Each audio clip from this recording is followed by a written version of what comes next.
A neuroengenharia surgiu no final do século XX como desdobramento direto da neurociência aplicada e da engenharia biomédica.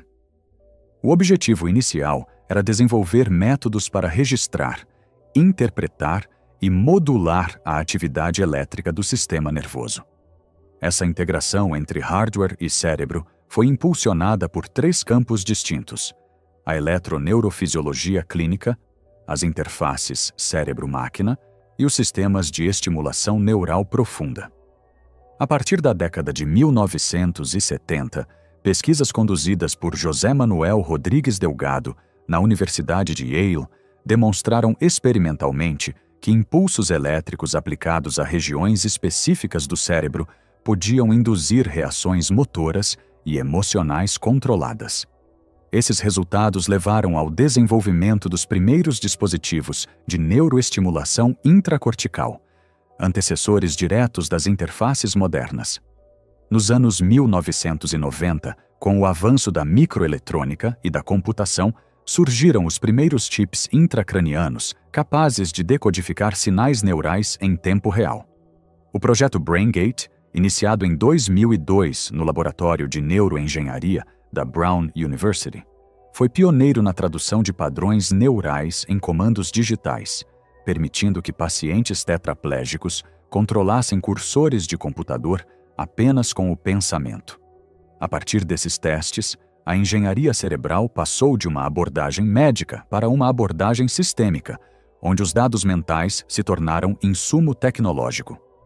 A partir de 2010, com a entrada de empresas privadas como Neuralink, Kernel e BlackRock Neurotech, o foco deixou de ser apenas terapêutico. O interesse passou a incluir aprimoramento cognitivo, otimização emocional e integração homem-máquina, sob financiamento de conglomerados de defesa e capital de risco. Programas oficiais da DARPA, como o Restoring Active Memory, RAM, e o Next Generation Non-Surgical Neurotechnology, N3, demonstraram que a estimulação elétrica direcionada pode modificar processos de tomada de decisão e aprendizado. Essas descobertas reacenderam o debate filosófico e jurídico sobre a autonomia da vontade. Hoje, a neuroengenharia representa a primeira tecnologia capaz de interferir diretamente nos mecanismos biológicos que antecedem a escolha. Ao transformar o pensamento em dado manipulável, ela torna o livre-arbítrio não um conceito, mas um parâmetro de programação. Esse é o ponto em que a discussão deixa o campo da tecnologia e entra no campo da responsabilidade humana. A capacidade de intervir na decisão traz implicações éticas, políticas e jurídicas que ainda não têm resposta clara. É a partir dessa fronteira que começamos a analisar a formação histórica e os desdobramentos da neuroengenharia no controle da vontade.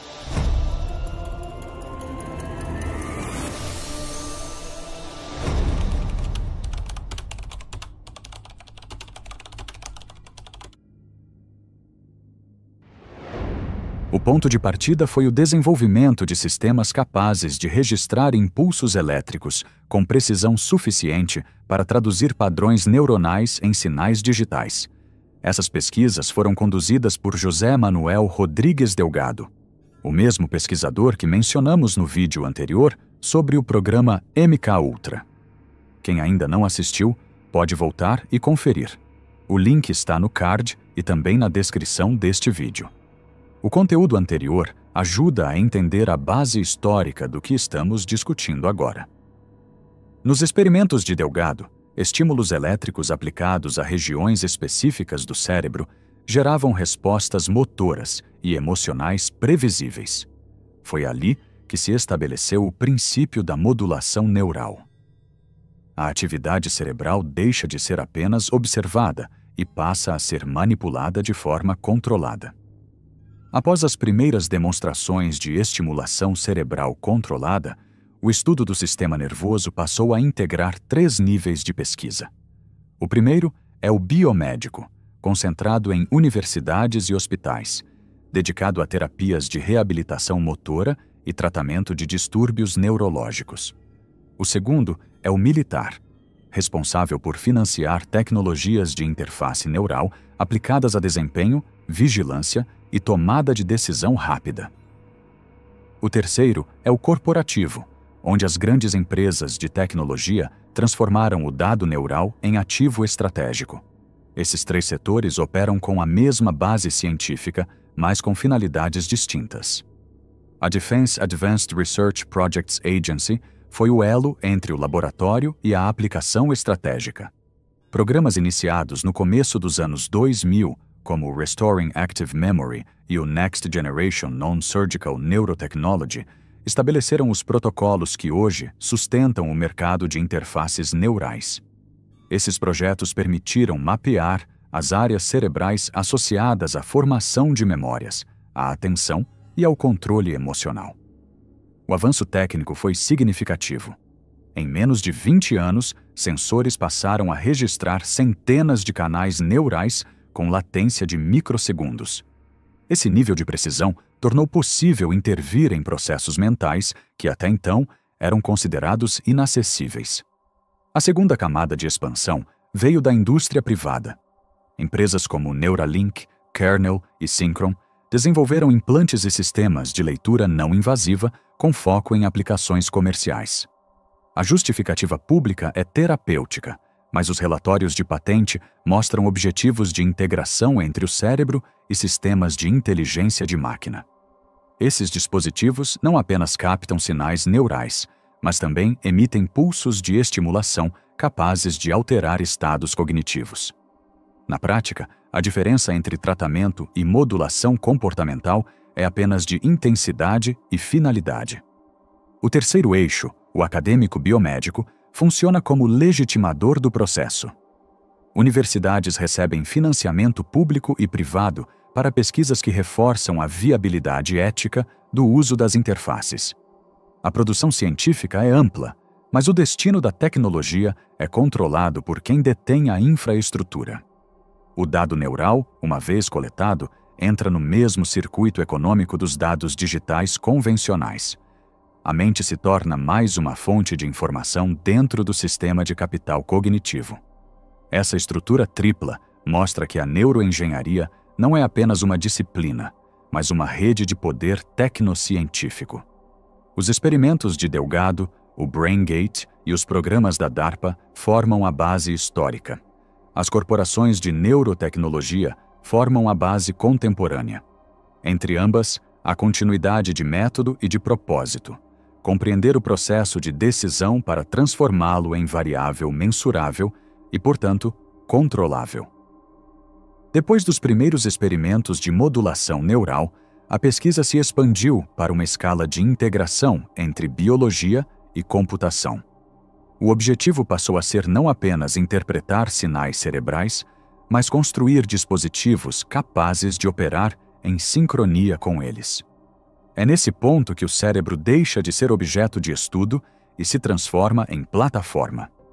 O avanço da microeletrônica, aliado à modelagem matemática de redes neurais, permitiu a criação de sistemas de registro e estímulo com precisão microscópica, capazes de acessar regiões cerebrais específicas sem causar dano estrutural significativo. A partir da década de 2010, o setor privado assumiu a liderança desse processo. Passaram a desenvolver implantes cerebrais com múltiplas camadas de sensores e emissores. Esses dispositivos captam padrões elétricos, convertem em dados e os transmitem para algoritmos de aprendizado de máquina que analisam e classificam cada sinal de acordo com sua função neural. O circuito é bidirecional. O mesmo sistema que lê também pode enviar estímulos, alterando estados cognitivos e emocionais. Na prática, o cérebro passa a funcionar dentro de um ciclo de coleta, análise e retroalimentação. É a mesma lógica usada em sistemas digitais de vigilância, aplicada agora à estrutura biológica da mente. Projetos como o Next Generation Non-Surgical Neurotechnology, iniciado em 2019, desenvolveram métodos de interface não invasiva com potencial de uso em comunicação silenciosa entre operadores militares. Outros, como o Restoring Active Memory, mostraram que a estimulação elétrica controlada pode reforçar ou suprimir memórias específicas. Essas descobertas confirmaram que a vontade humana pode ser condicionada por parâmetros técnicos e que a autonomia cognitiva é uma questão de configuração. Paralelamente, o setor corporativo passou a ver os dados neurais como o próximo estágio da economia da atenção. Plataformas de neurotecnologia começaram a oferecer serviços voltados à medição de foco, engajamento e resposta emocional em tempo real. O cérebro, nesse modelo, é tratado como fonte primária de informação comportamental. O dado neural é processado com o mesmo valor comercial de um dado de navegação, mas com potencial infinitamente maior, porque representa o nível anterior à decisão. É o ponto em que a vontade ainda não se transformou em ação, mas já pode ser antecipada, medida e explorada economicamente. Esse ecossistema, formado por laboratórios, corporações e agências governamentais, constitui hoje a arquitetura do controle neurotecnológico. Não há mais separação entre medicina, mercado e defesa.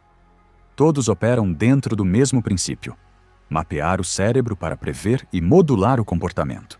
O livre-arbítrio, nesse contexto, torna-se um parâmetro operacional, algo que pode ser calculado, armazenado e, em certos casos, reconfigurado.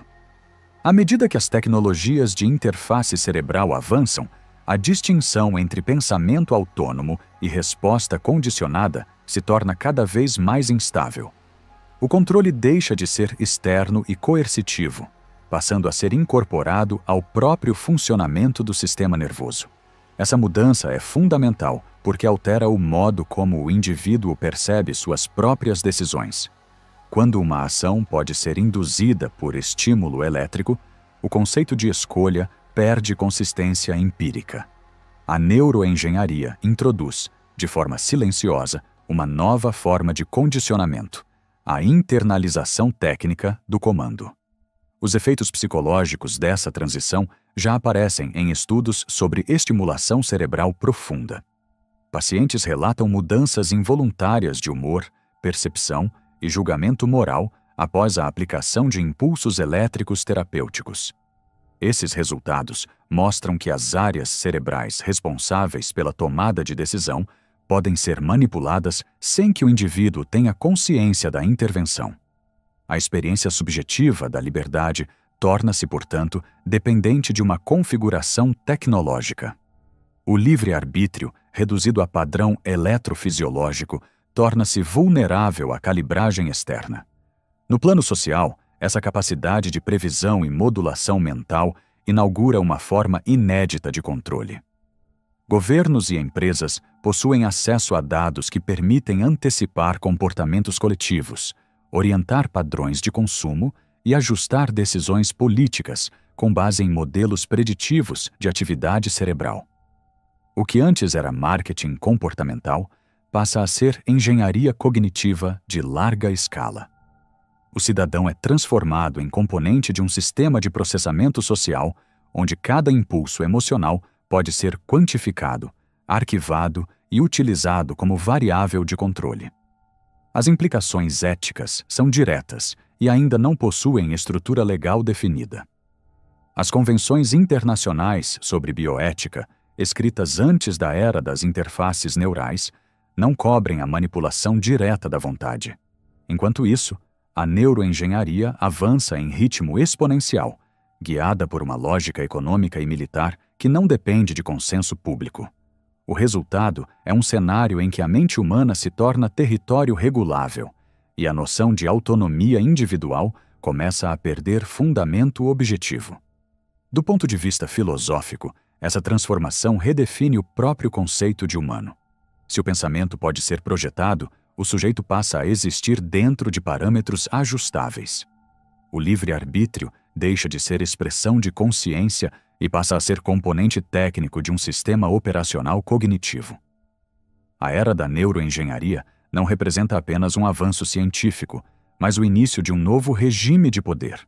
Um poder que não se impõe sobre o corpo, mas se infiltra na mente. E talvez o maior desafio deste século seja compreender se ainda existe espaço para uma vontade que não possa ser programada. Obrigado se assistiu até aqui. Espero você no próximo vídeo.